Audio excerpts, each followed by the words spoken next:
Have a seat. Just join us at the table. You can just join us at the table.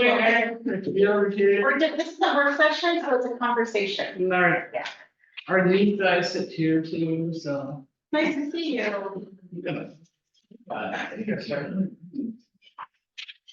Are we ready? Are we live? Okay, great. Good afternoon. On this November 4th meeting, the call to order, it is 3:00. If we could do a roll call, starting down here. Kate Kroller, District 2. Charlie Simpson, District 3. Dr. Conspecioli, Superintendent. Dave Larson, District 5. And Carly Hooper, Director, District 1. Great, we'd like to welcome our guests here. Thank you for making it here on time. We appreciate it.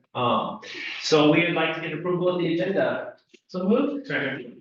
All in favor? Aye. So we will move on to our school funding presentation. Is that right?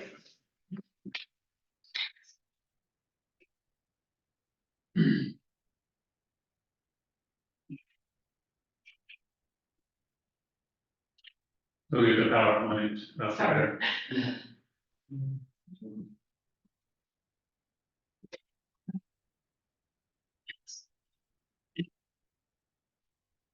But while that PowerPoint is getting pulled up, I did just want to draw attention to the fact that we do have Representative Berquist here joining online with us. Who's, Representative is online. Yes. okay, great. So we have, Senator Haskella, Representative Burgess, and not Representative Beckney. He did confirm that he was coming, but Okay. yeah, he confirmed, but we're just waiting to see if he's gonna show up online or in person. Okay. Yeah, He's in the park. okay, in great. the parking lot. Okay, great. Okay. I apologize. I was hoping to get there in person. My car is acting up and I'm limping it into Good Chevrolet as we speak. Oh, no. Sorry. We could, if he's in the parking side, maybe we could wait a minute. Sure. Good. So how about I just say a few words first to start? Sure. And then we can say, so just a little of how we got here. So just to share with the community and any guests here. Hello, Representative Hackney, welcome.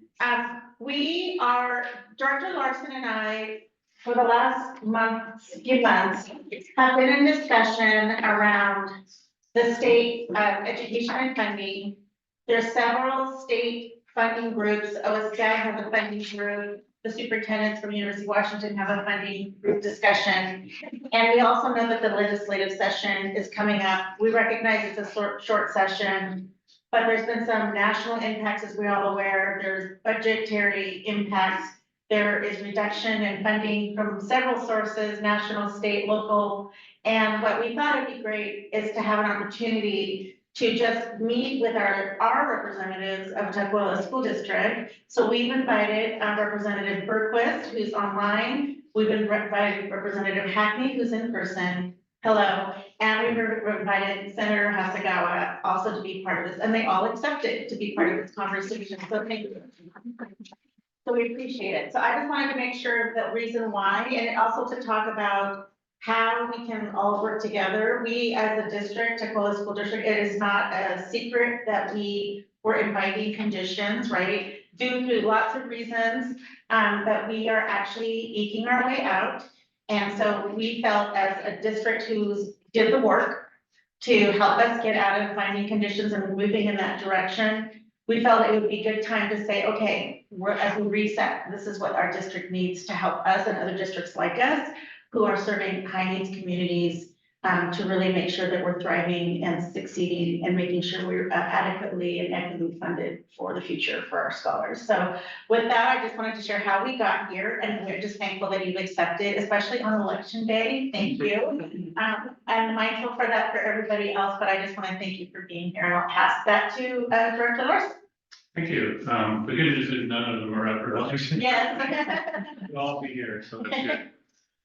So we just wanted to give you a little state of the school district and where we are and what some of the things that happened in the last legislative session and how they impacted us and some ideas for some things going forward. So just was working. Yeah, just to finish, I guess we're gonna do it the old fashioned way. First of all, we wanted to thank, Blue Chaser for, implementing the Technical Promise, program this year. So, that's a program, I think you're all familiar with it, but it's a collaboration between the school district, the city of Tukwila, Highline College, and the legislature and the state all kind of work together to say that, you know, any student that graduates from Foster High School is guaranteed tuition for 2 years at Highline College. And so, just to give you an update, here, last year, the class of 24, 15 students from Foster went to Highline College. This year, we had 86 students applied through the Tukwila Promise, and 55 students ended up enrolling. So we had a huge increase in the number of students that are going to are going to be enrolled in Highline College as a result of that. So that's a huge plus for our students. We'll see the program as it works through. The question is always, you know, how many of them end up graduating, which is, we'll know in a couple of years. Because, but one of the nice things about this program is Highline College has put a lot of support systems in place for our students. And so that, we know that's one of the keys to preventing students from dropping out as they move forward. So we're pretty optimistic that that's going to produce, and that's, you know, 55 students, that's about, you know, a quarter of the entire graduating class of Foster High School. So it's go ahead. So a special thanks to Representative Berquist. Yeah. This is his idea, Right. and this is the benefit of having a career-long teacher in the legislature who's kind of great ideas. So. Right, and it came from, of course, the Renton Promise, and then you implemented. And like to do it statewide. Yeah, right. So anyway, that's good news. Now, for the next transition into the next area, which is not quite yet, that of course, in order for students to take full advantage of the college experience, they need an amply and equitably funded K-12 system. And so that's kind of what I want to talk about, how that's going. There we go, now it works, okay. So just a few facts about the Tukwila School District. It's the 10th highest need school district in the state. This is based, if you take the percent of low-income students, but the percent of ELL students, English MLL students, as we call them, students experiencing homelessness, we add all that up, we're kind of number 10 out of all 295 school districts. So this is a high needs school district, and many of our students are being subject, and you know, this has become even more acute with what's going on in the federal government and SNAP. You know, our students and our families can be subject to food insecurity, clothing insecurity, housing insecurity, because we have a high percentage of students experiencing homelessness. And now, on top of that, immigration insecurity. A lot of our students are very nervous about what's going on with their families and ICE and all that kind of stuff. So there's a lot of challenges our students are facing, and before and now with the federal government even more. So Can I just say one thing? Yeah. Sorry, Director Hoover just said that she can't see the screen. They can't see the screen, and I don't know if Representative Berquist can see the screen, but they can't see it. I cannot either. Okay. we probably need to share it and. Yeah. Okay, we're gonna.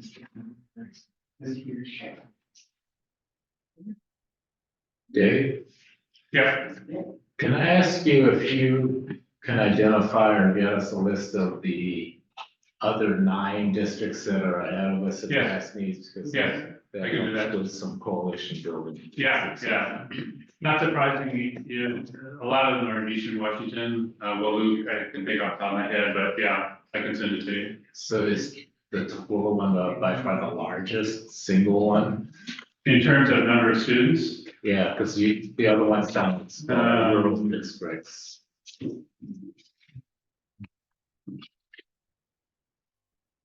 That's okay. yeah, I've got it, I can. Oh, yeah, here. Can you see the screen now? You can see the PowerPoint. It's not in full screen mode, but that's okay. You can at least see the slide. But you can see the slides now. We can see them. Okay, Thank you. okay, good. So Yeah, just off the top, Aranda, oh, this, are we the biggest? Actually, the biggest one is Wapato. We have 3,200 students. We've got, 2,800. Wapato's bigger than Tukwila. Yes, it is. Yes, it is. Well, Luke is another one there a little bit, but most of the other ones are the smaller ones. But yeah, I can definitely send I was you. just in Wapato over the weekend. Yeah. Just FYI. Yeah.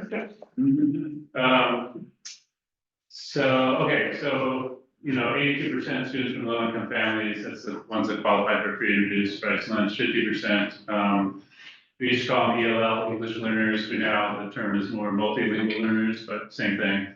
And then we have, 70% students experiencing homelessness, which is the highest in, King County, and of which 72% are MLL or ELL students. And,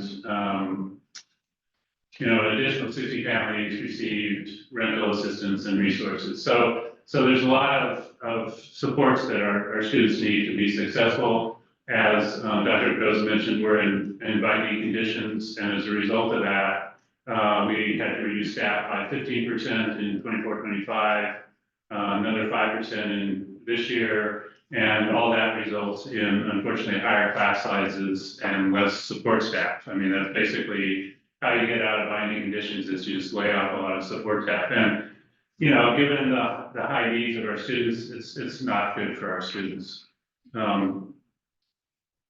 So I want to transition just a little bit to the statewide system.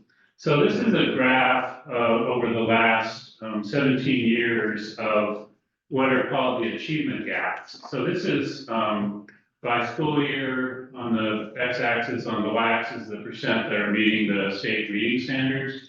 And it's divided, the two lines are divided by income levels. So the non-low income students are on the top, low income students qualified for free and reduced are on the bottom. And this is kind of the state of our education system and what it's producing. It's producing these very large income gaps. So it's based on, if you're from a wealthy family, you're going to do a lot better, and the gaps are not getting smaller. As you can see over the years, they're getting bigger. The first big dip there was when we switched tests from the old WASL test to the new Smarter Balance test. And then the other big dip was, of course, during COVID years. And you can see the state hasn't recovered from COVID yet. But these gaps are very large, and what they argue for is putting a lot more support for the low income students. And we'll talk a little bit more about the fact that the state funding system is actually does the opposite of that. And so I have ideas for how to improve that. So income gaps also translate, not surprisingly, into racial gaps. This is the same graph except split. No big surprise, Asian white students are above, and Hispanic, Black, Pacific Islander, Native Americans are below. So we have, and there's a high correlation, of course, between income and race. And so it becomes, this is what I describe, this is institutional racism, because we have these massive gaps. And again, they're just getting bigger. And so the system's backward guessing. Do you have the same slide just for the Tukwila School District? Because that's a statewide thing. This is statewide. These are all statewide. Yeah, statewide. I could develop that. The thing about it does exist for the school district. However, almost all our students are low income. So, but yeah. Well, you see, this is a key problem throughout state government. Yes. And the Asian demographic is viewed as a monolithic thing. Yeah. And so the numbers are all skewed when you collect statewide data, but they don't disaggregate that data into the different subcategories. Yes. Yeah, that would, so the state doesn't, this is just data that's OSPI provided, but I have seen, it's clear, like the Asian category, if you start disaggregating it, it splits. For sure, depending on what country you came from. And this is one of the reasons why the EOG-OAC has been hammering on OSPI for over a decade to disaggregate their data so we can get resources where they're needed. Yeah. State Board of Education a few years ago did that for 1 year or something, but it's not done year after year after year. So, yeah. definitely needs to be done. They still can't see it. Are you familiar with is everybody familiar with the OGOAC? No, Yeah, it's, but go ahead, yeah. it's a statutory committee established by the legislature. It's the Educational Opportunity Gap Oversight and Accountability Committee. And I would highly recommend that you participate in those meetings. Well, I know it's all volunteer, and it's tough for everybody, but that's where you can leverage education leaders who are people of color, including legislators, to really advocate for what you're about to talk about. Yeah, no, I've been reviewing every year they produce a report, the recommendations, I've been looking at those for years. I mean, they've been doing it for probably a decade. Yeah, longer than that, but Yeah, they have public comment period also. Yeah. You know, we just got a presentation by the equity funding Work group, yeah, work group, yep. which I was really disappointed in. And had there been some voices there to speak up and try and push them in the right direction, because I think they're gonna ignore their original mission, which was to Yeah. talk about equity funding. They're not identifying low income needs at all, Yeah, as far as I can see. Dr. I agree with you. I read their latest report too, and I can talk about it, but Dr. Jones is on that and she's working on that, but it's an uphill battle because she's 1 out of 80 people in that group. And anyway, yeah, we can talk about that because I have that report here. It's a problem. Have you guys got it? We think so. Here we go. So one more graph I'll show you, and that is, so these are all the districts in King County and the reading scores and the percent of low income on the x-axis and the percent net standard. And this is always astonishing to me because what it shows is basically that, income level completely determines how well you do on the reading test. I mean, I do, for those who may be familiar with linear regressions, I mean, this is astonishing that the R-square, which is a fit number, is almost perfect. I mean, you almost don't even need to take the test. I can just tell you what the results will be based on your income level. And this is, to have an education system that produces this is completely unacceptable. And it's got to be fixed. And to start with, from a policy perspective, so if money makes this much difference, you need to put a lot more money down on the right-hand side here into Tugwell, into Federal Way, into Highland, and all that. As you can see, King County is split. All the south districts in South King County are on the right-hand side. So anyway, there's ways to fix this, and I'm going to talk about that as well. So unfortunately, as a result of this, the state funding system is regressive. So it actually puts more money per student into the low poverty areas than into the high poverty areas. And the Education Law Center, which is out of Rutgers University, has been tracing, states' regressivity in their funding system for many years. And, Washington State consistently gets an F, which means it's regressive. It's the opposite of the way it should. We should be putting more money into the high poverty districts, not into the low poverty districts. So this is something that we have, and as a result of that, the state has some of the largest income and race-based achievement gaps in the country. If you go and look at the national NAEP, which is the national test, I mean, these gaps, which I've shown you before, are some of the largest in the country as a result of that.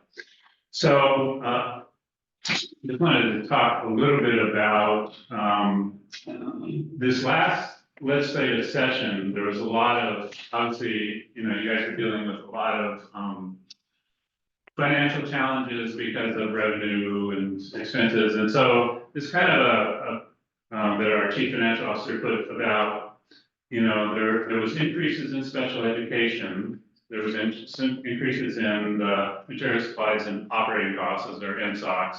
And then, but there was also a lot of stuff that was dropped as a result of that. And some of these things, this is just focus on the Tukwila School District, not the statewide. But, you know, we lost some things like, funding for our outdoor education program. This is where we send our fifth graders to an outdoor education camp and get the experience of working in the outdoors.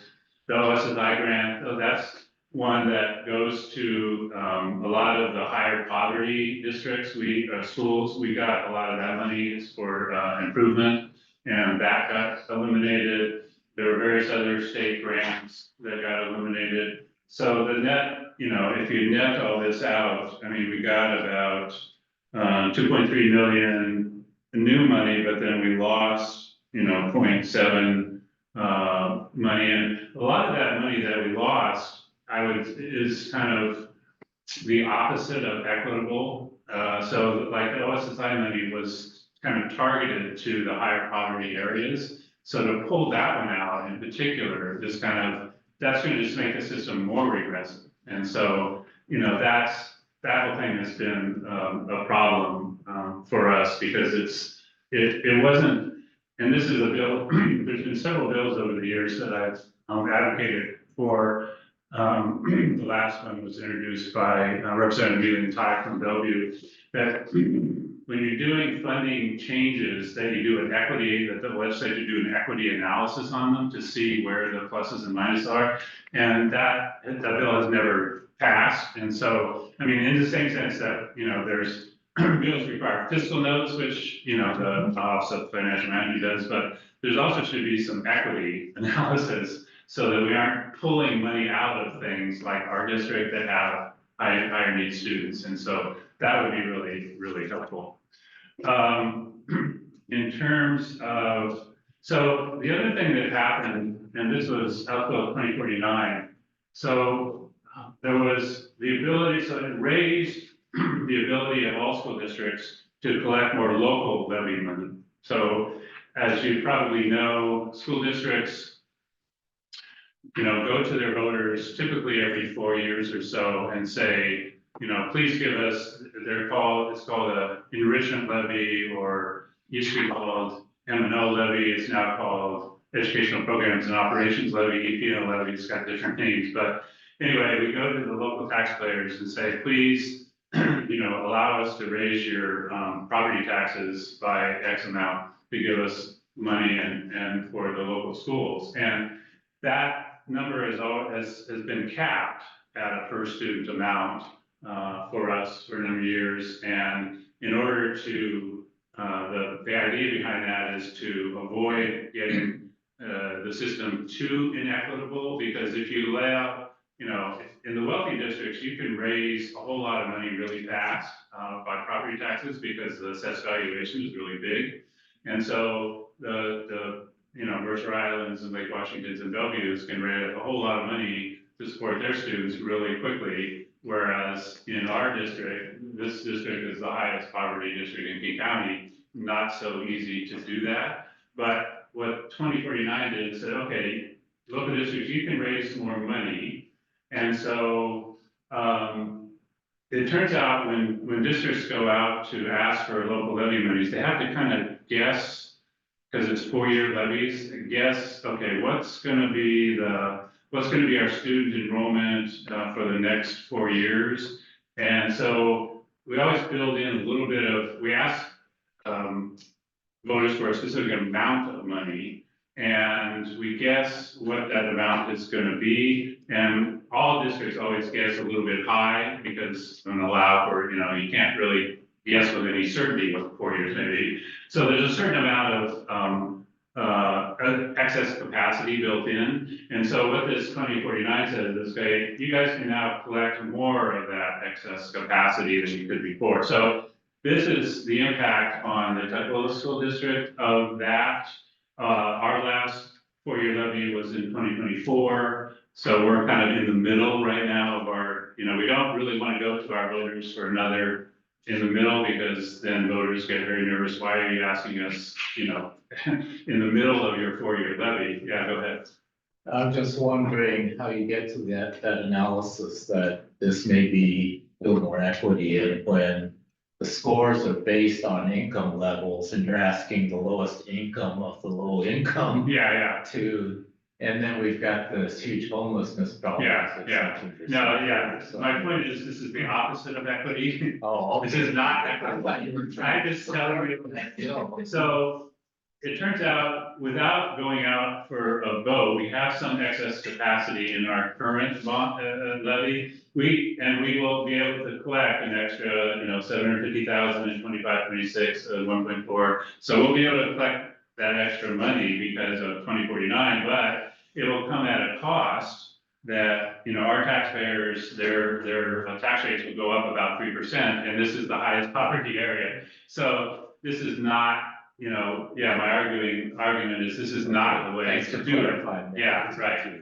But that's what will happen. And so the system will now, I talked about, the Education Law Center, evaluates us every year. Our system will now become more inequitable as a result of 2049. And you can see already the wealthy districts in the east of Lake Washington area and north, they're already raising their local levies significantly, so they will get a lot more money locally.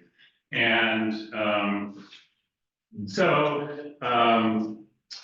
we could, fortunately, we could go out that bottom we could go out, our bottom table, we could go out and ask for even more money. When we did the analysis, it's not that much more than we are already able to collect. So we, as a Tuckahoe School District, we made a decision not to go to our voters to ask for even more money because it's not that much more, and it's the wrong thing to do in the first place.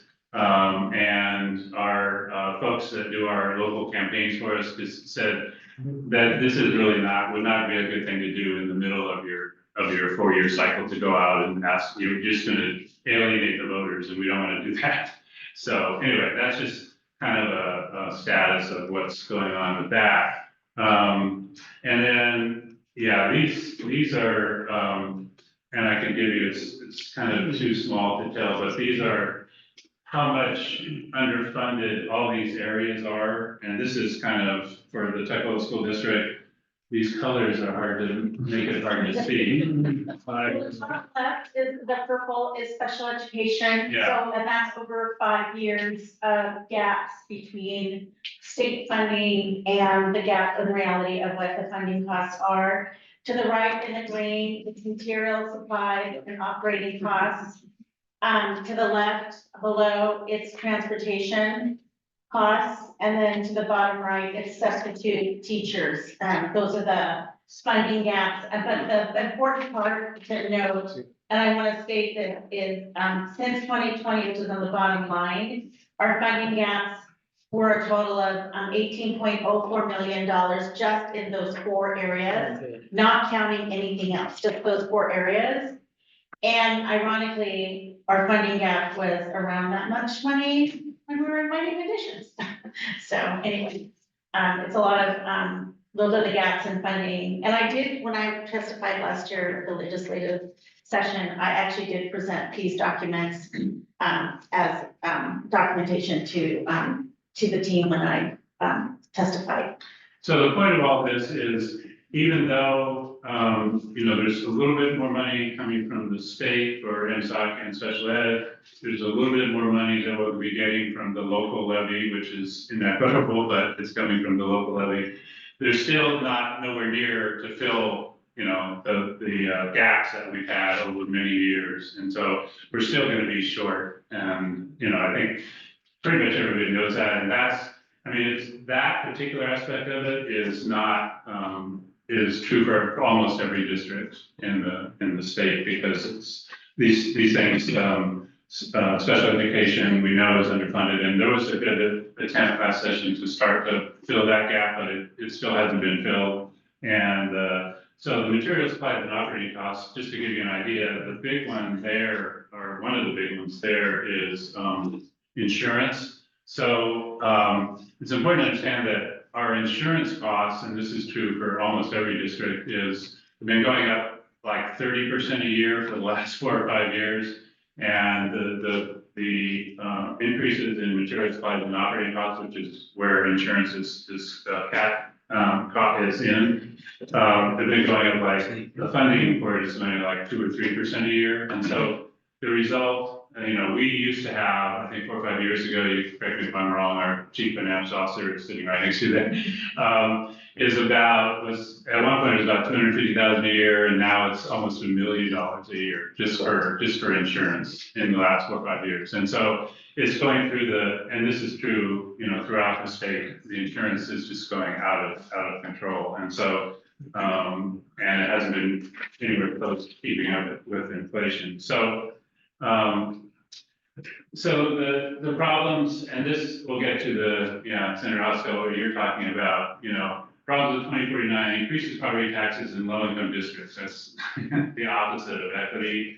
It pushes more basic education costs to local levy. We had the whole McCleary lawsuit a few years ago that said, slapped the legislature, said, no, you can't push all this basic education money down to the local levy. And so it kind of went back the other way, and now we're with this 2049, we're starting to push it back down the other way. It makes an already regressive funding system more regressive. Seattle Times did an editorial on this, called this whole movement of money out to the local levy in this way, unconscionable and irresponsible.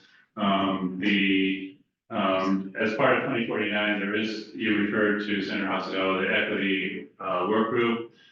I have to kind of, I guess, read a sentence from that.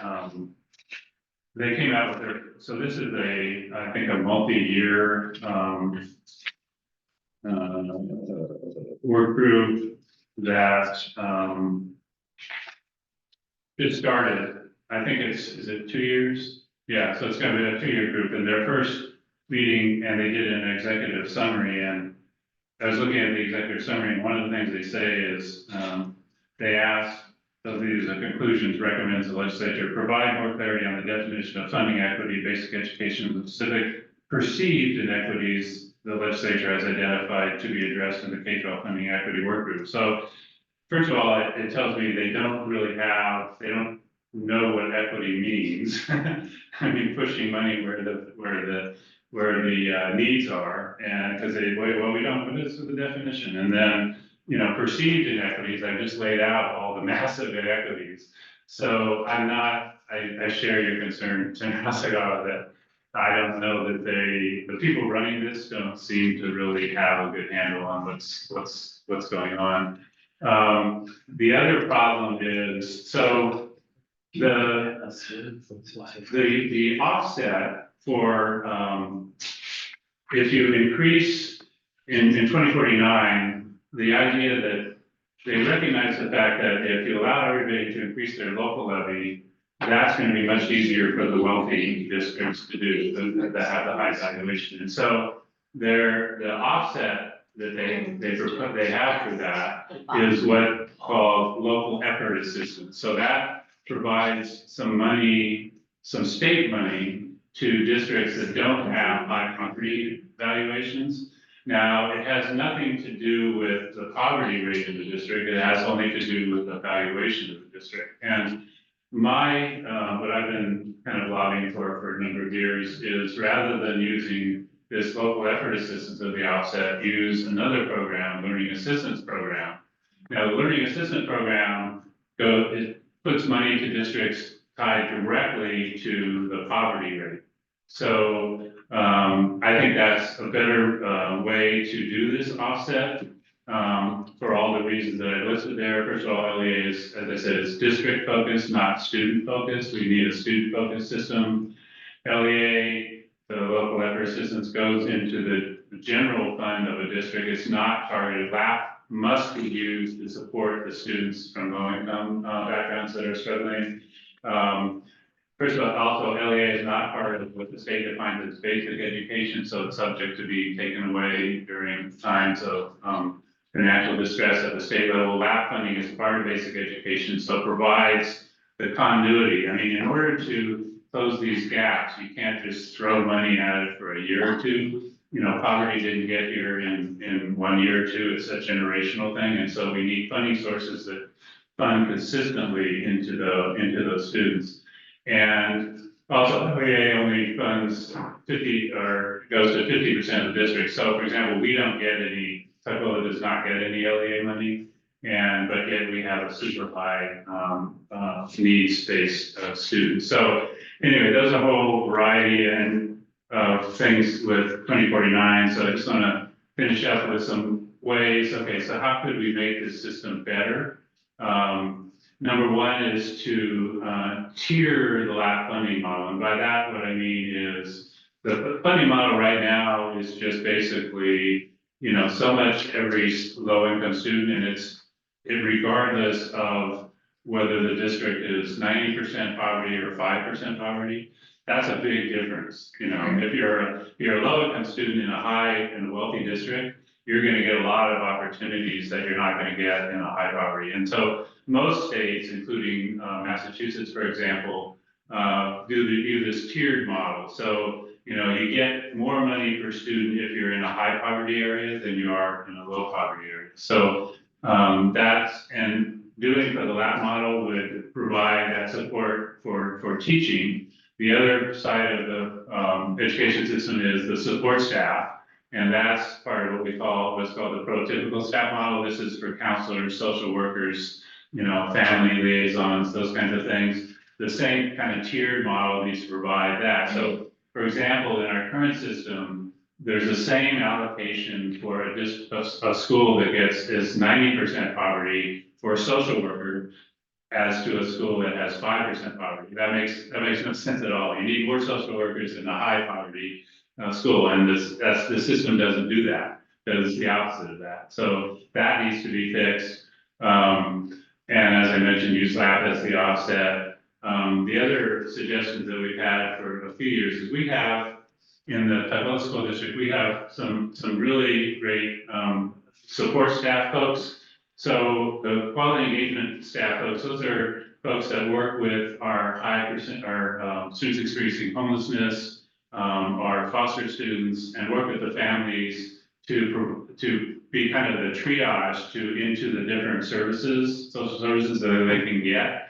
And actually this year, one of our staff members in that, we have two of them there, got the state award for Classified Employee of the Year at the state level for her great work. And the previous year, the other person in the group got the regional Classified Employee of the Year. So these are two folks that do a fantastic job, and the state doesn't fund them. And so we have to pull money from other places that are meant for academic supports. So what would really be nice, and I know the legislature does this from time to time, let's actually fund those people, collect some data and see how they work, because particularly for our folks that work with the students experiencing homelessness, they're actually a great investment because they're working with families that may be on the edge of homelessness, and they will be able to provide services and connect them to prevent them from going into homelessness. Because as we know, you can be $1,000 car repair or $1,000 medical bill away, and then all of a sudden, you've gone down and you can't pay your rent and then you're homeless. So that's what those folks do is a really effective way for the state to avoid getting people into homelessness. So it would be a great investment. And then the other group is our, what we call our community liaisons. So as I mentioned, we have about half our students are English learners, and they're coming from all over the world. Latin America, South Asia, Middle East, everywhere. And, those, when they first come into us as refugees, they need some extra support to kind of navigate through our system. And we have, I don't know, what is it, 4 or 5 of these folks, I guess? Yeah, 5 that work with the various ethnic communities that speak the different languages, understand the culture. And they're just, these two groups are just basic. In order to before you can even get to the academic supports, you need these kind of base supports in place. And again, the state doesn't pay for those people, and it would be really nice if we had, the state paying for those. And you could do it as a pilot project. This wouldn't necessarily cost a lot. The last bill I'll mention there is transportation for students experiencing homelessness. This has been this has been, Senator Weldon's had a bill for this for several years. It's not passed, but that would be really helpful for us, because it doesn't, the state doesn't cover our transportation costs, and for students experiencing homelessness, you may be aware, under federal law, we have to go wherever they are. They can be inside the district, or they could be, placed in shelter or living outside the district. And we're obligated to go out and get them, and so that can be very expensive because we have to send special transportation out to get them, and it costs, we have a deficit in that area. And then the last one is Senator Noble's bill, and I know Senator Hasegawa has supported that on a couple of occasions. It's been around for a couple of years, but this is to increase in tier, as I talk about the funding for high poverty, and that could be phased in.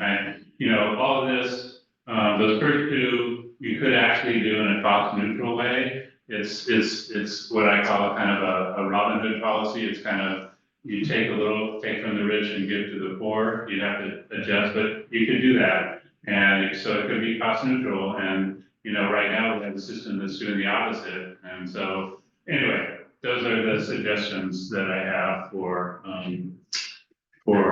some improvements into the session. So So is it possible for us to go around, like, we know Steve's online, and just get some feedback from what they've been learning here, Steve? You there, Steve? Yeah, no, I'm here. Appreciate the opportunity. Sorry, I'm just gonna go outside here in the waiting area. Well, first piece is obviously the state budget situation is terrible. We're probably looking at another $5 to $6 billion in cuts on the horizon this year with our current budget status. That's just a guesstimate right now. We've got the caseload forecast coming out next week, and the next budget forecast coming out a week after that. So that's just kind of what we're anticipating. So with that said, and the likelihood of a significant revenue not on the horizon, the one bill that I think we have an opportunity to do is essentially the trailer bill to the House Bill 2049, which would continue the promise around the local effort assistance dollars that the state, I think, needs to put up to match the outcome of 2049. So the goal will be for both high property value districts and low property value districts to be able to levy, along with state funding support, up to $5,035 per student. 2031 is when we hit that number. Right now, I think the max for most districts, except for Seattle, is around 3,300 per student. So it's a significant bump, and the state, for like example, in Yakima, this would bring Yakima to be able to levy with state support as well, the same amount that Seattle would, which is some equitable opportunities there. The big difference for Tukwila is a high property value district. That's kind of a unicorn in terms of having a significant amount of low income students in a high property value district. So that's something that is going to be a different animal long term to try to figure out.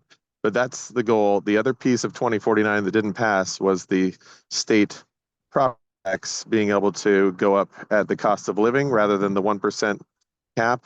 That was going to create the dollars to pay for the LEA, but also have additional funding that was tied to the equity funding work group originally. So it would have had some dollars attached to try to help us move forward in a more equitable funding model.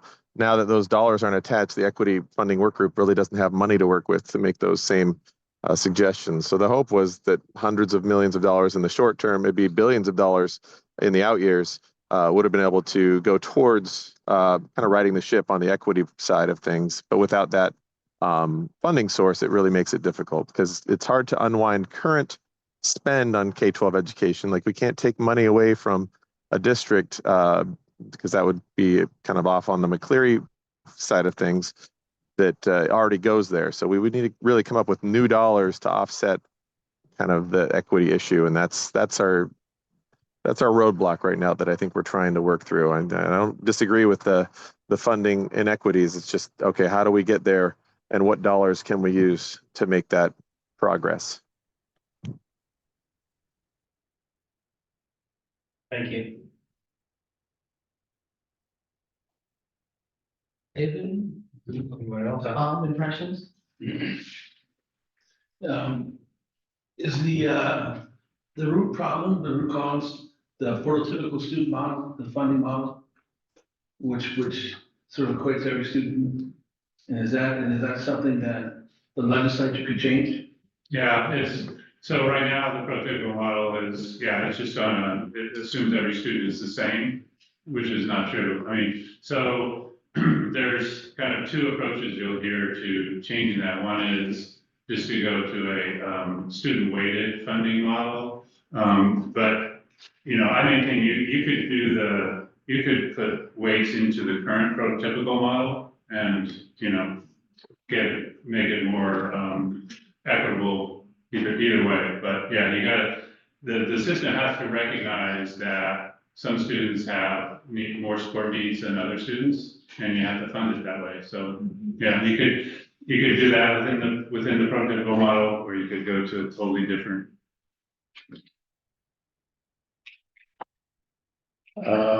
Your final bill that you talked about that, you said could be revenue neutral.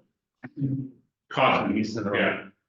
Cost neutral Yeah. by using the Robin Hood strategy, which I'm not sure is. I mean, Representative Berquist kind of laid out the fiscal picture here.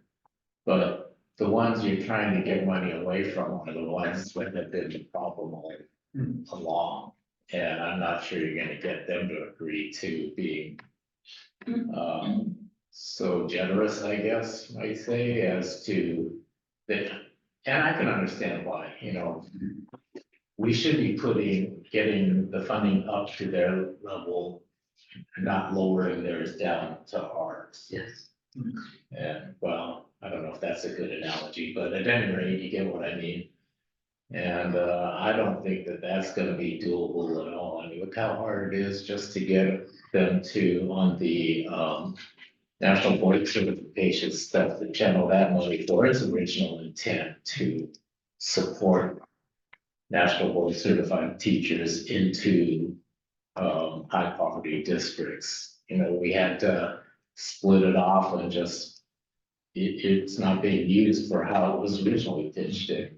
There's every time, so I really like that bill that you talked about earlier that says you need to have, I guess it's Representative Ty bill, says they have to do an equity analysis on these types of funding decisions that they're making.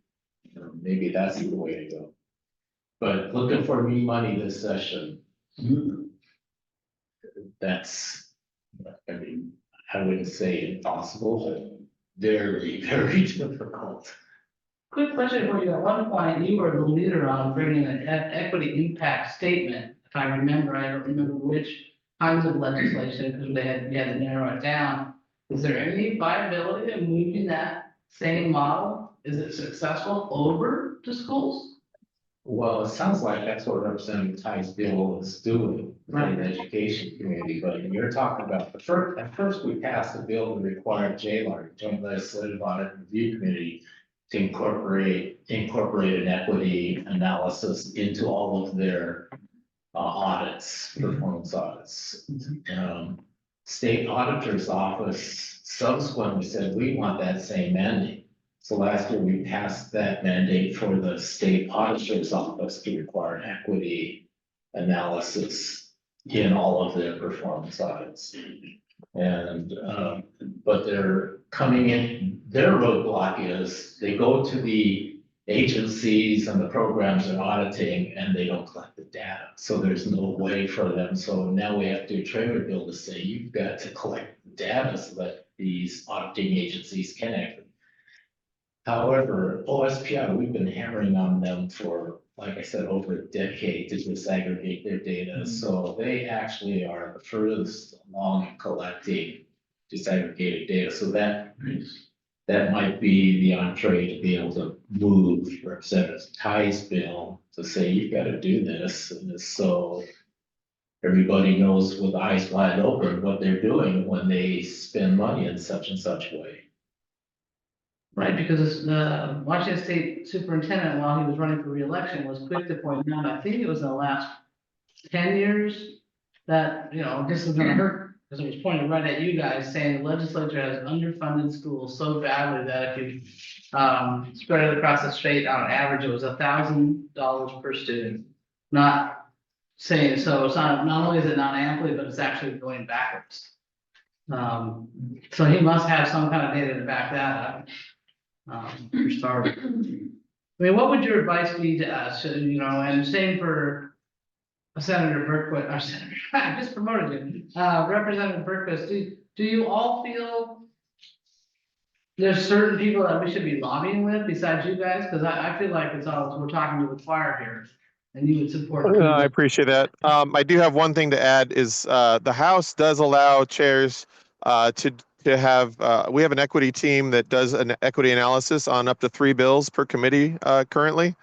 And so I had 3 bills in my committee. I would assume that Representative Tomiko Santos had 3 bills analyzed in her committee. So if you do have a specific bill that's coming forward that you'd like an equity analysis done on, the House definitely does some of that, not full bore, because there's a significant cost. You know, we basically have an individual on in our House Democratic Caucus that works on that pretty significantly. So, but there is that opportunity to look at it through an equity lens.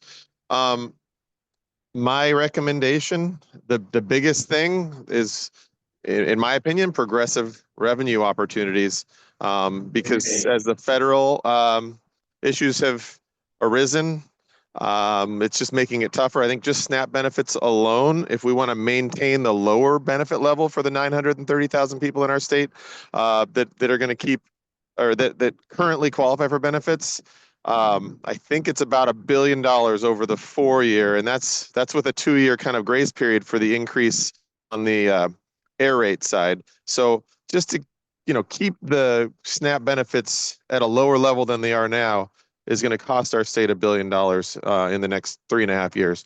So that's the type of thing that, you know, I don't think we're looking to not pay for SNAP benefits. So that's an additional cost that our state's going to need to take on.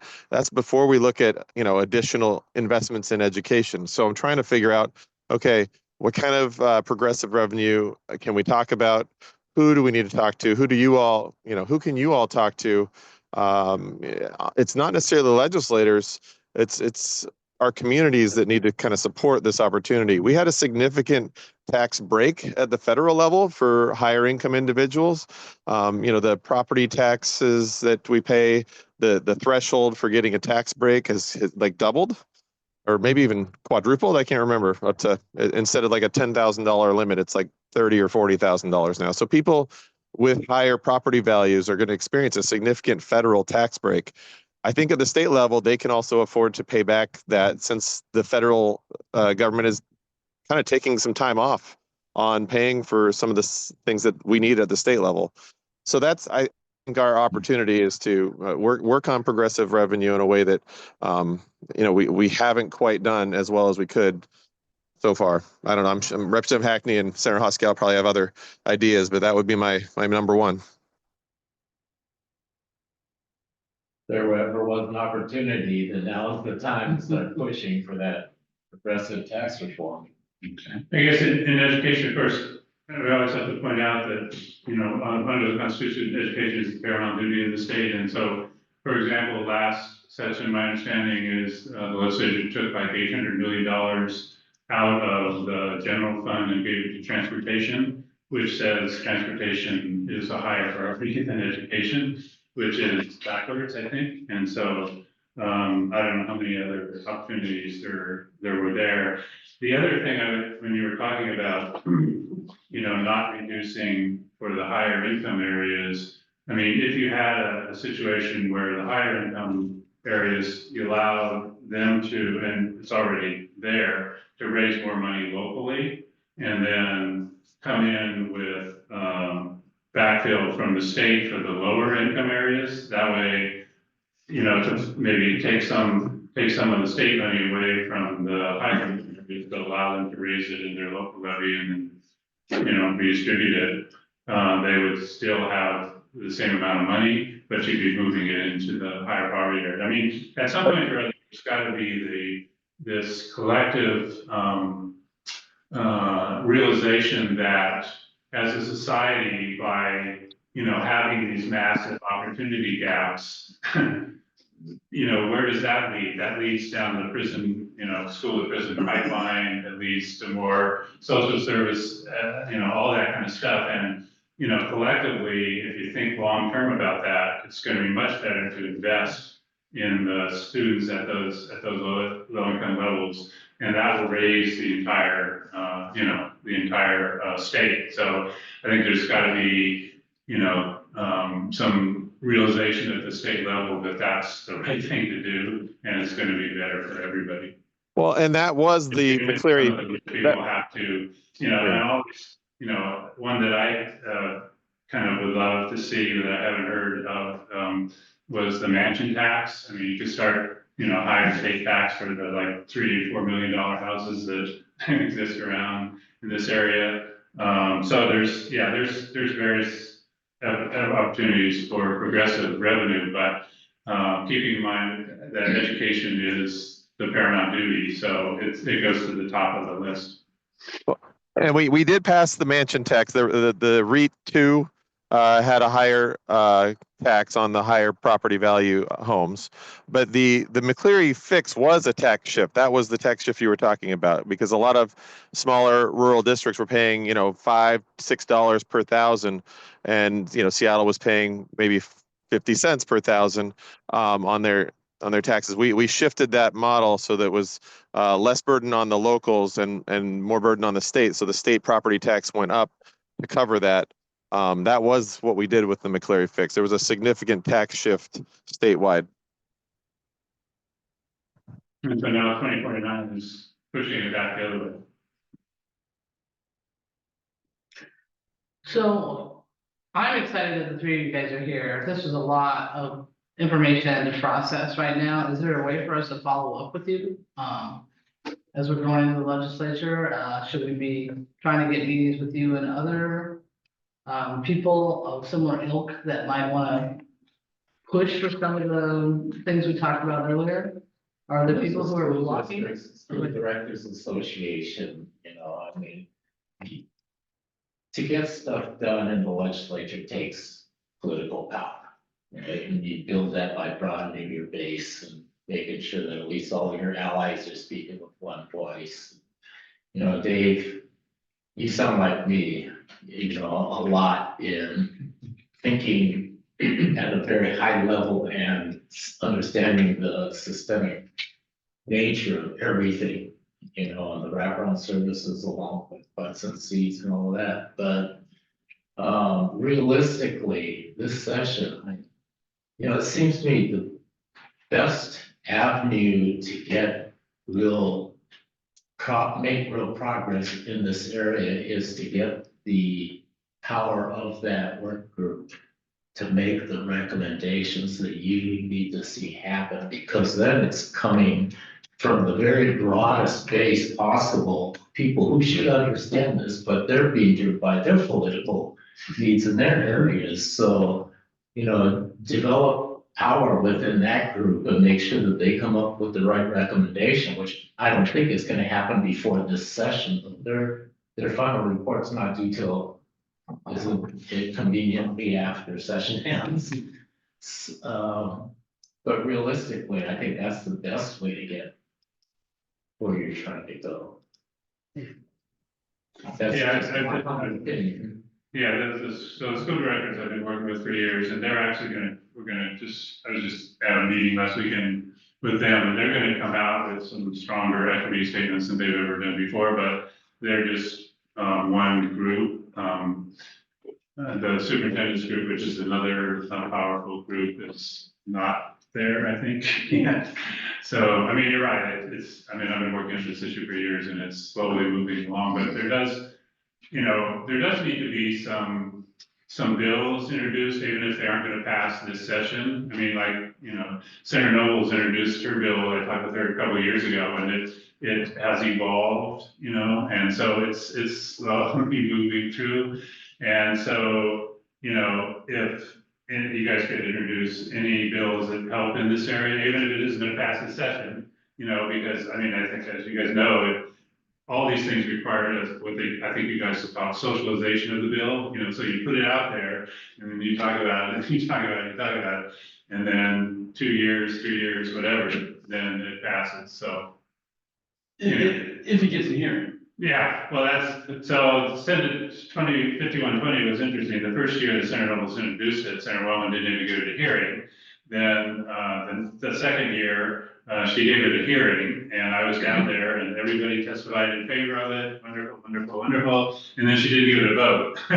But, for me, that's kind of progress. I mean, and I've talked to Senator Wellman about it, and I think she knows it's the right thing to do, but, she's trying to figure out how to convince, like you say, the wealthy people are not big into equity, but we need to just keep plugging at them. And the other issue, I know Senator House mentioned, the school directors, but also, the teachers union is gonna have something to say about the funding model as well. Right. And I understand that, they are a big proponent of the current funding model.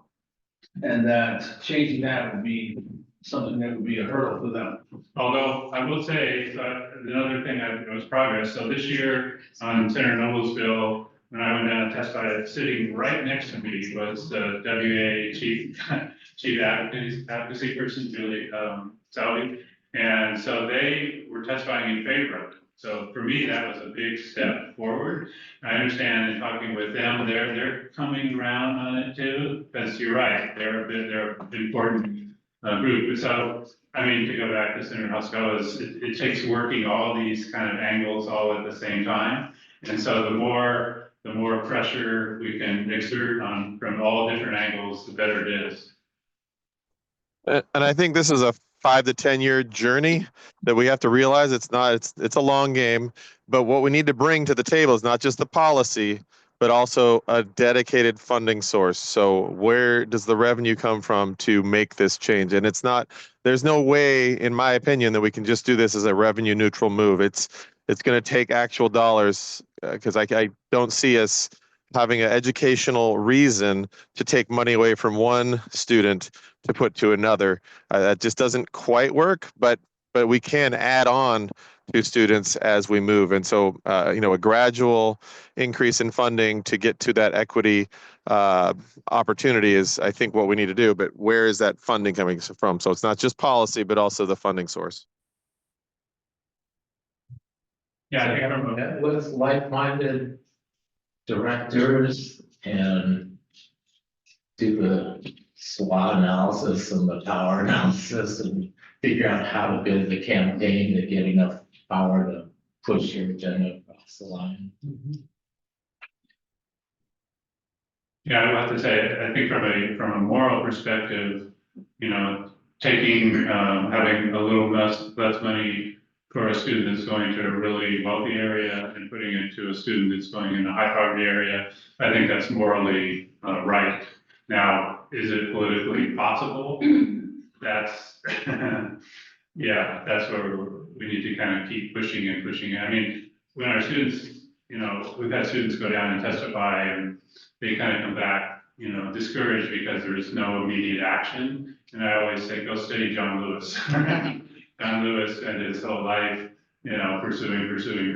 And I guess I do have to say this long game and short game, I think we need to do both at the same time. I mean, because our students, this is generational, we've been in these gaps for generations and generations, and we can't just say, yeah, maybe we'll think about it in 5 years. We have to be doing something now. At the same time, we're pursuing the long game. So I'm a big fan of doing both the short game and the long game at the same time. And you may not get a whole lot, but when you start nudging it, then eventually, things start to snowball and you get good results. So I got a couple of questions. One, from listening to you, maybe two, maybe all three of you think the progressive model is a direction we should move and maybe advocate within our groups for. If I'm wrong, let me know. And then, Progressive revenue model? yeah, is that what you were saying? Oh, yeah, Yeah, that's yeah. fundamental. Yeah. Any structural systemic change. Yep. And then the second thing is, What are the I odds don't want of, to speak for my no. colleagues David? here, you know, Well, I'm just speaking for me. Yeah, I mean, that's the devil, of course, in the detail. Mhm. You know, I think everyone agrees in progressive revenue. I think the question is, you know, is it a broad-based income tax? Is it an income tax based on the very top? I think a lot of times, a lot of tax schemes that are based on a small group, you know, kind of force that group to leave or those assets to go. And you lose that tax base. And so I think that's a real concern. So, you know, a more broad-based, you know, progressive tax system where everyone is chipping in, I think seems to be more acceptable. But frankly, you know, recent history has taught us, I don't know that any income tax is going to get the appetite of the voters. So, you know, but I do think that's something that's going to be proposed by both either the leadership of the House and the Senate. I've heard talk that is the plan. And then my second question is what are the odds of McCleary 2.0? And frankly, forcing the legislature to prioritize, I hate it because I like transportation, sorry, Dave, and all the other tough decisions that have to be made. But they might be able to, somebody may be able to push through another time and just get up to the Supreme Court again and say, you know what, you're derelict in duty and you're not doing your proportionate amount. Thoughts from That's you? what it would take, another Supreme Court decision, that's what it took the first time. That's right. Okay. Yeah, and the only thing, as far as lawsuits go, the one lawsuit that I know is, people are mulling over is the unfunded mandate situation. There's been a number of, I displayed on the chart there, a substitute teacher deficit. A lot of that, a certain amount of that is coming from the paid family and medical leave bill that was passed a number of years ago, which it funds the people that go on the medical leave. What it doesn't fund is the fact that the school district has to hire a whole bunch of substitutes to fill that in. Yeah. And so right now we get allocated 4 hours or 4 days per year per teacher. And I talked to a lot of districts, including ours, that are north of 20, you know, in terms of actual substitutes, because all the people taking leaves of various sorts. So that's when I know that people are looking at. The problem, of course, in bringing a lawsuit is 2 things. One is you have to figure out who's the plaintiff and how you're gonna pay for it. And school districts being starved for money, who's gonna pay for it, you know? But McCleary was paid for largely by the teachers union. And they had a goal of increasing salaries, which they did, they got that. They probably, I know they're mulling it over, but I don't think they're gonna probably do it. So, yeah, it's kind of for me, it's all kind of a sad situation is if in order to get things to go in the right direction, you have to do a lawsuit, but yeah. It's also a long game. That's 10 Yeah, oh, years. yeah. 10 It years can- to get it to can a be very long. decision and then start appealing. Yeah, Can OSBI file that lawsuit? that's a good question. I talked to Tom Ahern, who's the attorney that did the McCleary, and I haven't actually asked him that question, whether I posed that question to the Attorney General to say, because there's actually a law that says you can't do unfunded mandates. And that's the thing that Ahern was looking into. And the Attorney General, the problem is the Attorney General has to defend the state. And so, I mean, it's a tough situation. He wasn't willing to go there. So I don't know. Yeah, there's a lot of, I don't believe a state agency can sue the legislature. yeah, I would question that too. I don't know, you're the attorney, so. Or we're, I don't see that. yeah. Yeah, I think it's gotta be just somebody from outside. We have attempted the last couple of sessions to get some additional rate increases and sub days and actually added classified sub days. I think we tried to get it into House Bill 2049, also tried to get into the House budget. Just didn't all make it through the process, but it is on our radar. It's just not an easy, everything costs a lot of money, obviously.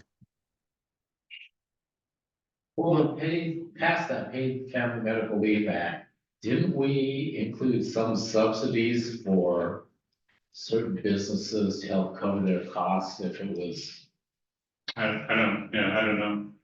Maybe, So it's just a matter of expanding that. yeah, it could be, that, I mean, that's potentially, but again, that's, yeah, that would be revenue, so. That would be where you find the money to do that, yeah, yeah. I mean, you're gonna hear, the other one you're gonna hear from on school districts is the revenue, passing sales tax on services. So that one, so school districts are now having, you just incurred another cost for school district because we, contract out for like special education services and different things.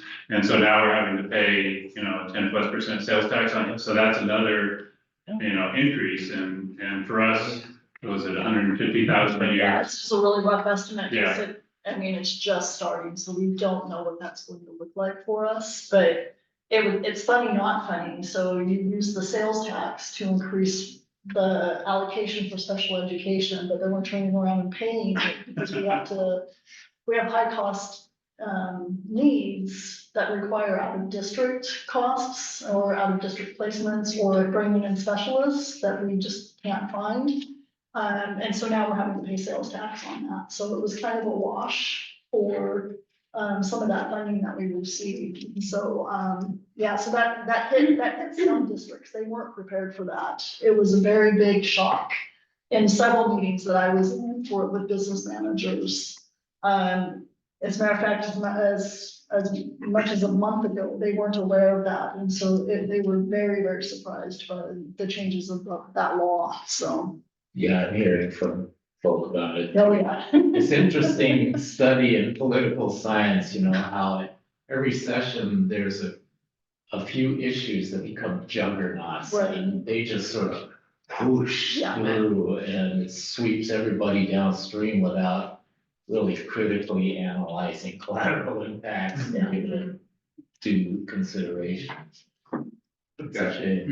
I've got a vision. I'm Gary Kishner. I'm Dr. Pedrosa's intern, and I was a longtime principal. And I echo the idea that that a lawsuit is the long game. I remember my daughter was in preschool when the query was filed, and I was excited, just as she was starting, and then she was a junior in high school when it was settled, right?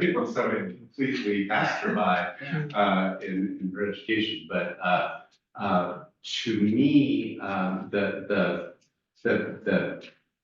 the highest point of funding as an educator came in the years 2001 to 2009. Which were the years when I-728 was active, and then the legislature after the financial crisis in 2008 shut it down. And I wonder if among the things could also be an initiative like that. It was very popular, and while it didn't bring a revenue source, it created a popular need for funding schools, and then maybe we could bring the funding source to match that.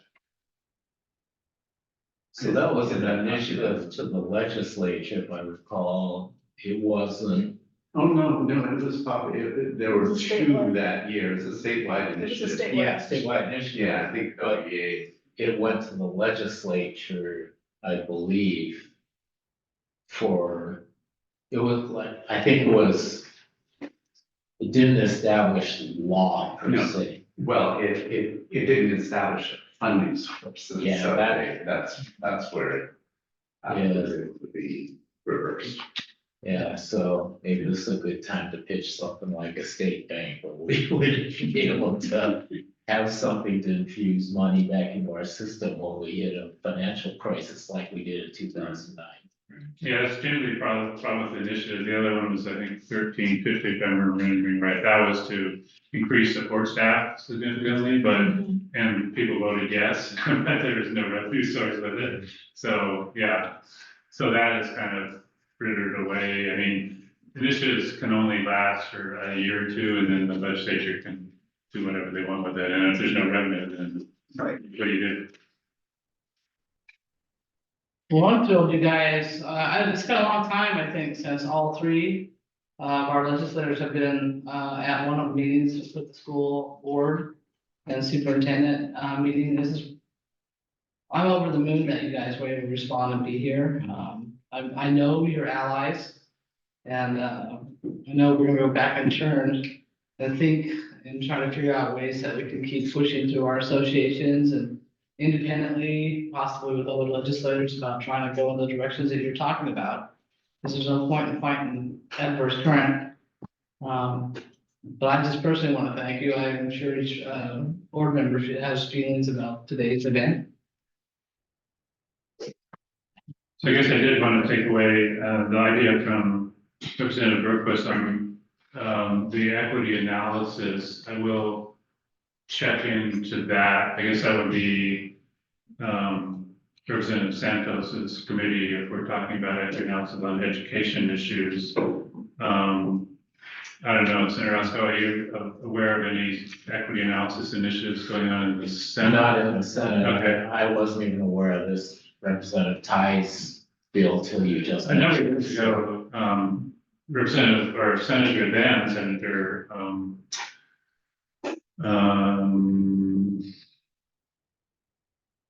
she's a founder of One America, Senator, yeah, Senator Jeffel. Had a bill, because I testified in favor of it in the Senate, and it didn't go anywhere, but the same concept. I'm happy to drop a companion bill to that. Yeah, I'll send you, if I can go back and find that bill, I can just send it to you, and maybe you can think about, yeah. Sure. Dropping that one, that would be helpful. Was there any other information that I continue this list of the higher needs districts?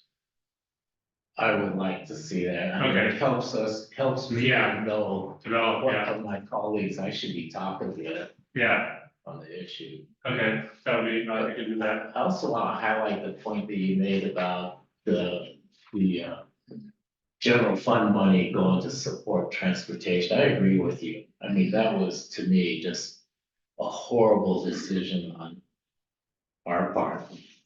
My colleagues disagree, but I think it establishes a really bad precedent to open up the general fund money in perpetuity, dedicating sales tax revenue out into the future. Yeah, So, that kind of stuff happens though in deal making right, in order to get the transportation package Yeah. done, because there's such a political force behind the transportation package. And, that's how the sausage is made. So the louder you can amplify your voices in that process, the more power and leverage we have to fight back against that. yeah. And I think one of their arguments is the sales tax from car sales. It goes into the general fund, and they're saying that that's actually something that impacts our roads. So they're asking for even more money than I think the general fund ended up providing. And that's going to be a fight that continues. So if you have feelings on that, I think you might want to make sure you're kind of keeping that message moving in terms of, no more money from general fund to transportation. But that's the nexus that they're working with, is the significant amount of dollars that come in for car sales. Yeah, I have no idea how to do the transportation, but that's not what we're discussing.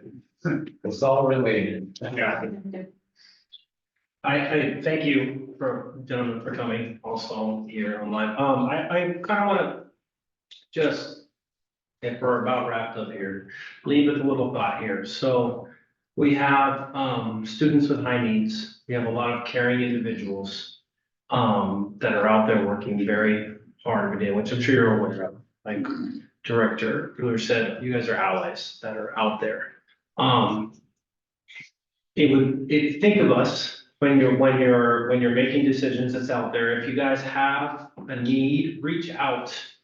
I know the staff here is already over the moon worked. You know, we're in binding conditions. We have to ask for our students, adults to show up at different things is already difficult, as you know, of our area, and there are two-income families trying to make it, and then we have everything else that's going on. I know that the staff would be willing to, I know the board would be willing to, and if you can put us in front of somebody that might make a difference, that could hear a voice, those are the important things. These are the meetings that you guys were both referencing to, the voice out there, right, to do it.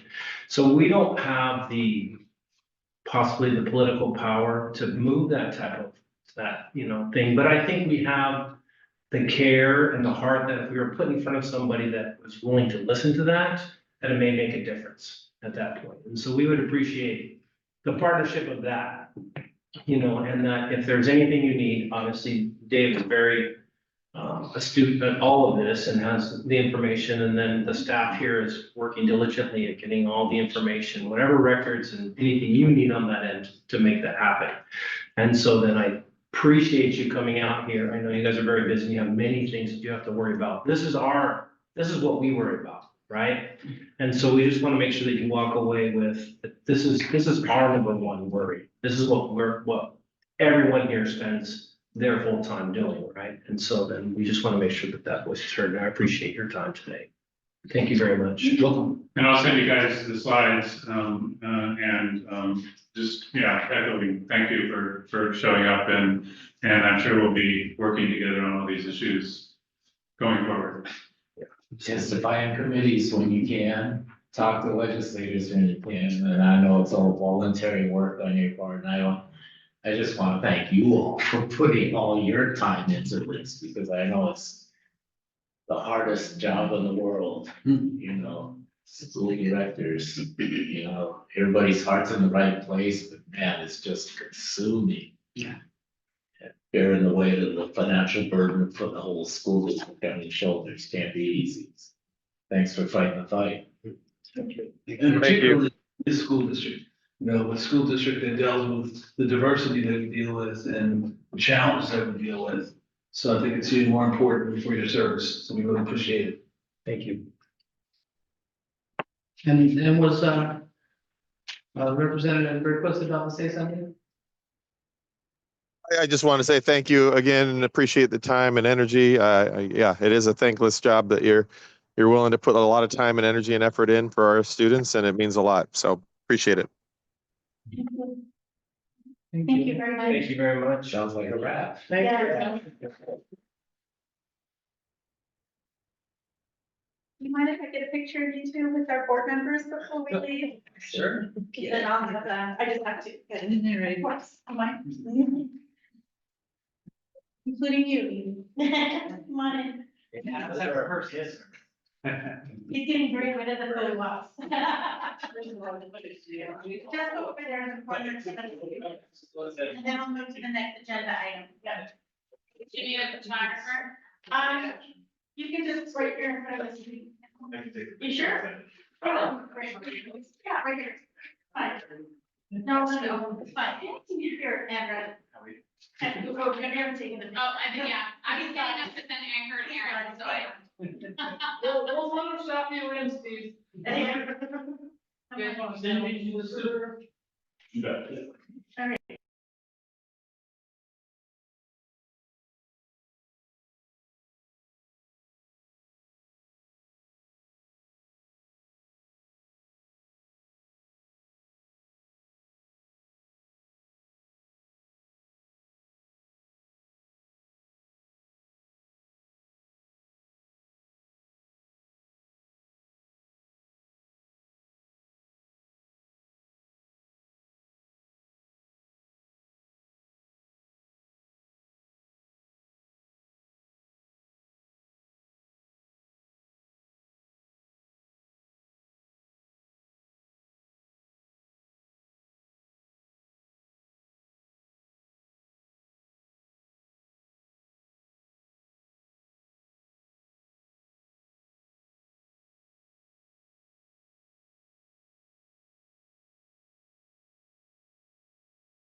I do want to make that quick announcement.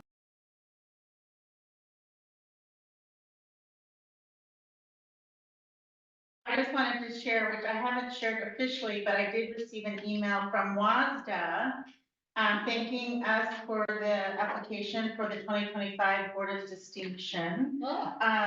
We are so excited to share that your school board, Tukwila School Board, has been designated a Board of Distinction this year. Congratulations. You will be honored at the WASDA conference, since it was mentioned, about all the good work that school boards do. I'll just share a little bit of the criterion, but it says, we enjoyed reviewing the district's application materials. We were inspired by the board's ability to stay focused on student achievement during a difficult financial period. Your success is clear from all schools making significant progress. Maintenance of maintenance of after-school activities, the leveraging of community partners, and finally, your ability to exceed the first-year financial metrics with OSPM. So great work. So I wanted to share that with all of you. So thank you, board. And I thought that was a great segue from what they shared, because I think it's important to recognize that Tukwila School District has done a lot of significant work over the 2 years.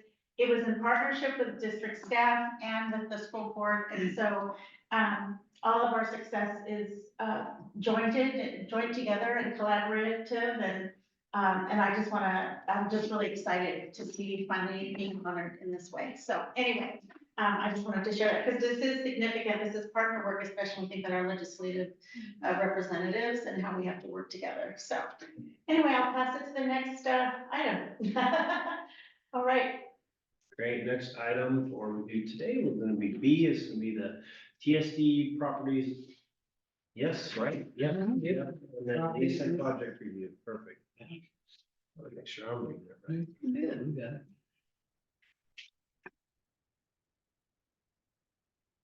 All right. So just really quickly, updating before we move to executive session. We have submitted to the board all of the property and lease agreements, inventory, sites and buildings, the joint use facilities, the lease agreements for all of the Foster Riverton Park, et cetera. The question that was asked in the last meeting was about actually selling any one specific property. And so I just wanted to remind the board that we've sent the market analysis from our real estate agent.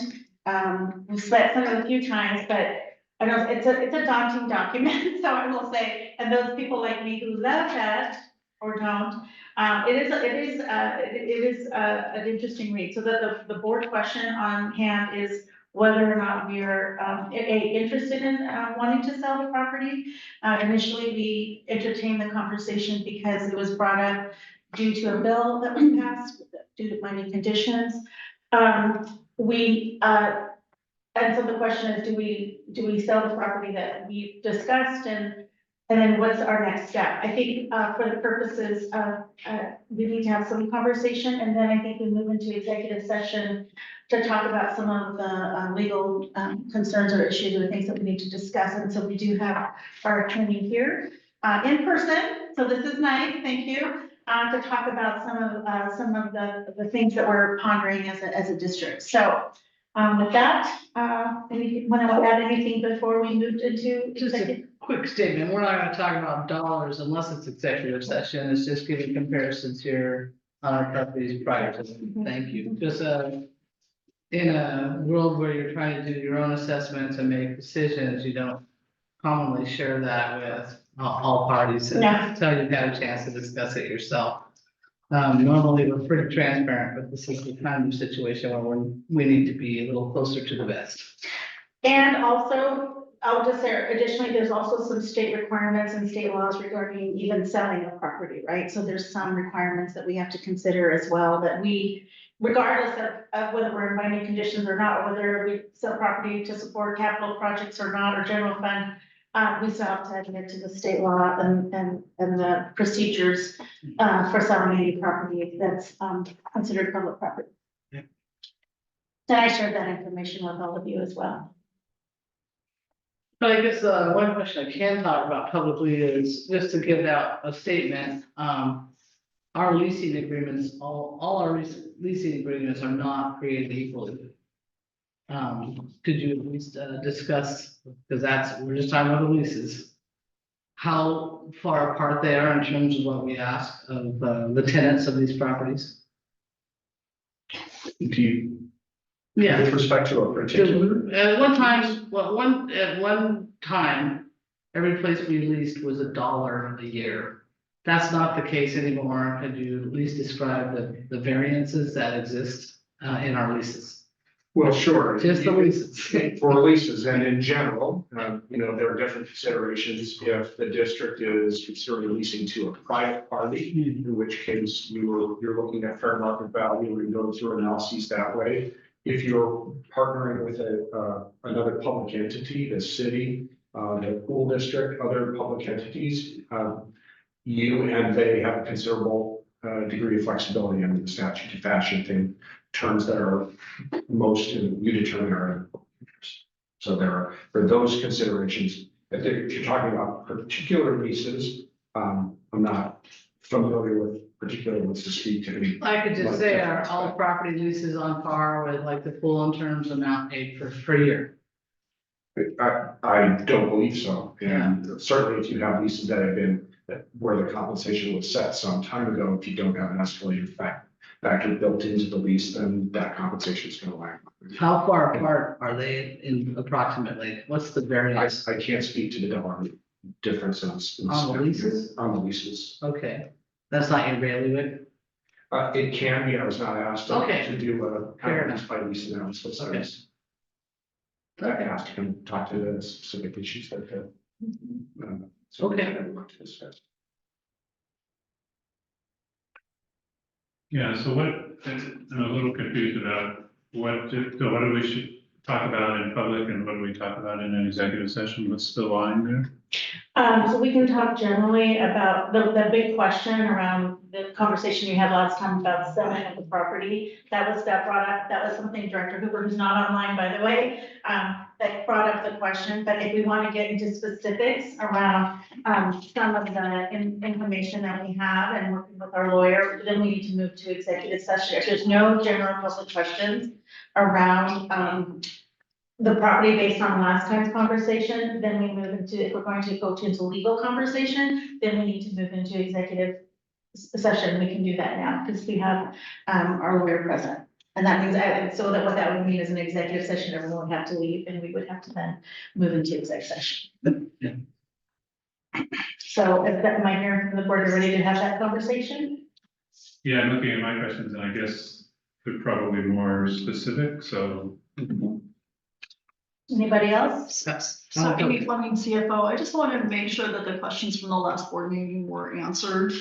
So I know one of the big questions that was asked is, are we selling because of financial reasons or are we selling for another reason? And so I just want to make sure that that question that you all raised at the last board meeting was answered. I think Dr. Pedroza did touch on it. Obviously, when we started this conversation, it was because we were in binding conditions. The RCW had been passed, or the legislature had passed a law allowing for districts in binding conditions to sell property and put it in the general fund.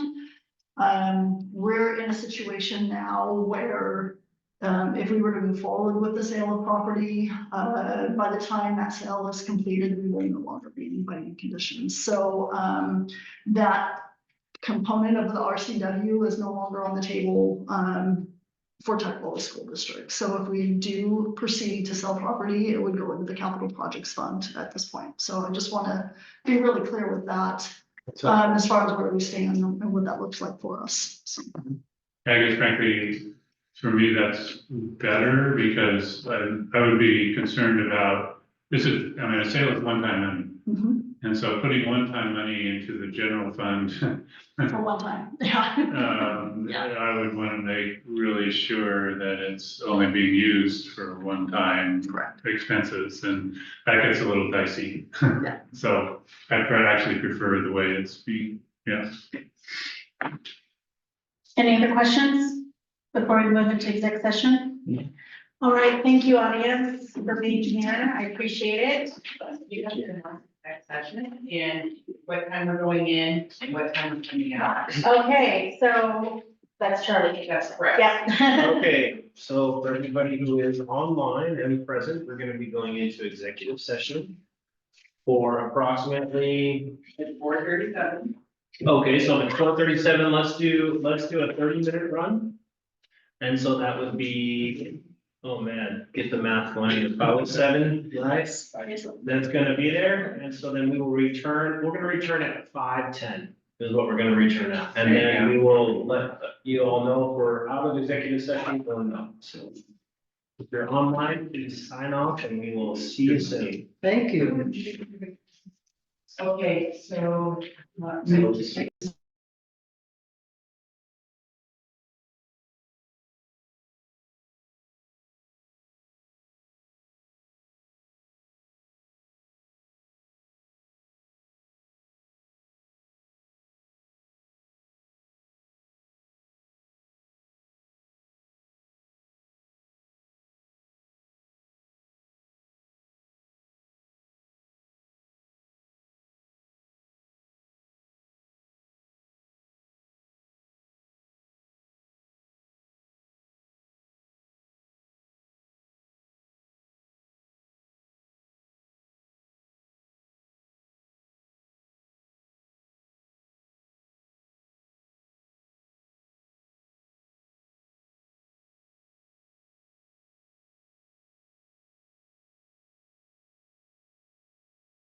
Just let it know. Hello, Mr. Papian. We're gonna remove you as we're moving into executive session. So if you could actually leave yourself, or I will remove you from the panelist group.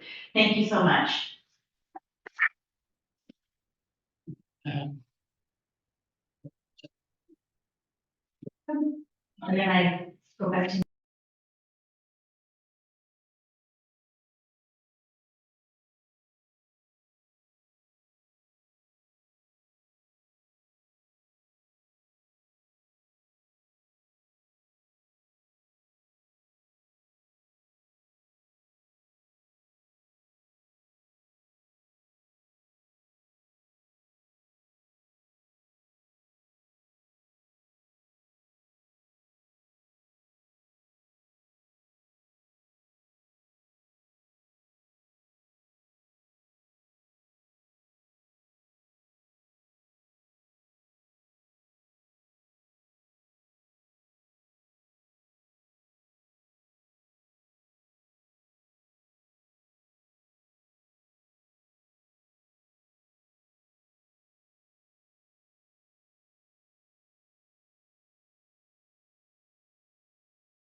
Good evening. It is now 5:10 PM. We will be continuing executive session for 15 minutes. 15 more minutes. So we will reconvene at 5:25.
Yep. Hello, good evening. This is, the Sequoia School District Board. It is 5:26 PM. We will be extending this executive session for 15 more minutes until 5:40 PM. Or now it's, 14 minutes. So I will be putting this on mute, and we will reconvene at 5:40 PM.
All right, we are now on, so Director Simpson. All right, actually afternoon, almost evening. It is 5:42. We're coming out of executive decision and we are going to adjourn our meeting. Can I get a motion to adjourn? So moved. Second. All in favor? Aye. We are adjourned. Right. Thank